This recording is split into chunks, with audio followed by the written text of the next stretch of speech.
طرح احادیث پر کتاب، پھر تفسیر کی طرف جائیں گے، تفسیر کی کتاب بھی لے لیا. تفسیر کی کتاب میں حدیث بھی مل سکتی ہے، لیکن وہ قرآن کی تفسیر کے ضمن میں وہ حدیث لاتے ہیں. ان کا مقصد کتاب کو لکھنے کا ہوتا ہے، وہ حدیث نہیں ہوتا بلکہ قرآن کریم کی تفسیر ہوتی ہے. ہر کتاب کا ایک مضمون ہوتا ہے، ایک مقدمہ ہوتا ہے، ایک ایسا چیپٹر کتاب کے شروع میں لکھنے والا مصنف لے دے دیتا ہے جس کے اندر اس کتاب کے حوالے سے معلومات رہتی ہیں. حکومت تلنگانہ کی طرف سے کوئی کتاب شائع ہوئی تو اس کتاب کے پہلے صفحے میں آپ کو مل جائے گا کہ اس کتاب کو شائع کر کیا گیا ہے حکومت تلنگانہ کی طرف سے، اور یہ کتاب فلاں موضوع پر رکھی گئی ہے اور فلاں کیٹیگری کے بچوں کے لیے یہ نکالی گئی ہے. مثلا 10ویں کلاس کے بچوں کے لیے یہ کتاب رکھی گئی ہے یا 8ویں کلاس کے بچوں کے لیے یہ کتاب رکھی گئی. اب جب وہ کتاب کے شروع میں دے دیا گیا کہ یہ کتاب 10ویں کلاس کے بچوں کے لیے ہے، تو پتا چلا 5ویں کلاس کا امتحان دینے والا، 8ویں کلاس کا امتحان دینے والا بچہ اس کتاب کو پڑھ کر امتحان نہیں دے گا. اس کے لیے وہ دوسری کتاب ہوگی جس کے اندر 5ویں کلاس کے مطابق کتاب ہوگی. میں یہ کرنا چاہتا ہوں، ہر کتاب کے پیچھے ایک مقصد ہوتا ہے، ایک نتیجہ ہوتا ہے.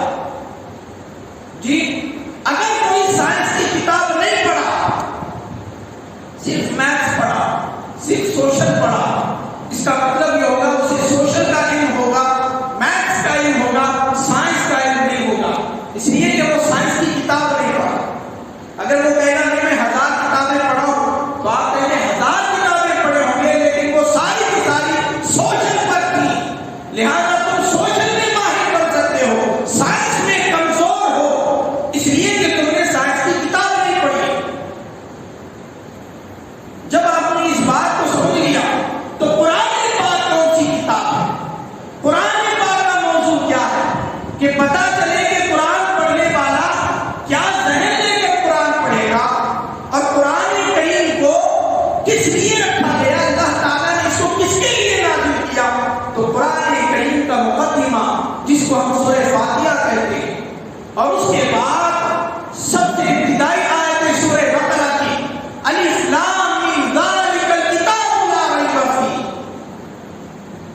رب انسان کی فطرت سے واقف تھا کہ ہر انسان جانتا ہے کہ ہر کتاب کے شروع میں اس کا مقدمہ ہوتا ہے. رب کو یہ منظور تھا، رب جانتا تھا جب قرآن پاک کو ترتیب دیا جائے گا تو سب سے پہلے یہ آیت بندہ پڑھے گا، اس کے اندر قرآن کریم کا تعارف رب نے رکھ دیا، ذالک الکتاب لا ریب فیہ.